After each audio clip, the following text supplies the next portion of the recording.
Hi friends, welcome మన గుమ్మడి వంటల ఛానల్కి. ఈరోజు నేను చూపించబోయే రెసిపీ స్వీట్ పొటాటోతో స్నాక్ ఐటమ్. ఎలా చేయాలో నేను చేసి చూపిస్తాను. ప్రాసెస్లోకి వెళ్ళిపోదాం. ఇవి నేను కుక్కర్లో 3 విజిల్లు వచ్చేంత వరకు ఉడికించుకున్నాను. వీటిని ఇలా పొట్టు తీసుకోవాలి.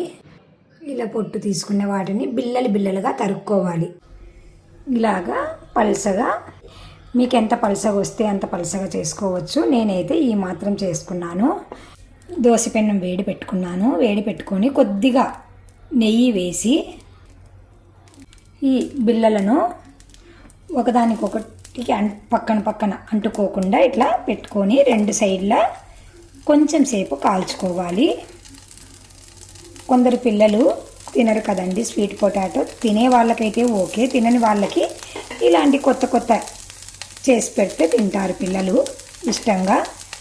స్కూల్ నుంచి వచ్చేసరికి వాళ్ళకి డిఫరెంట్గా ఉంటుంది ఇలాంటి ఐటమ్. కొంచెము నెయ్యి ఈ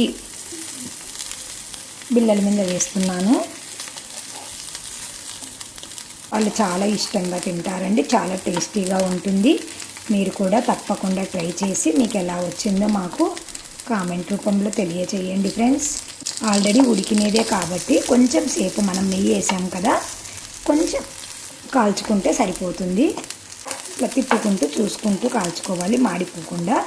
ఇలాగా 2 సైడ్స్ కాల్చుకున్న తర్వాత వీటిని తీసి మనం సర్వ్ చేసుకోవడమే.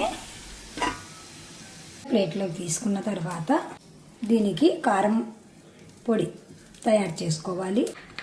కొద్దిగా కారము, మీ కారానికి తగినంత ఉప్పు, కొంచెం జీలకర్ర పొడి, కొద్దిగా పెప్పర్.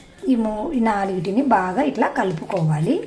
ఈ బిళ్ళల పైన కొంచెం వేసుకోవాలి. చిన్నపిల్లలకైతే సాల్ట్ జీలకర్ర పొడి వేయండి, పిల్లలకి కారం వేయకండి, తినరు పిల్లలు.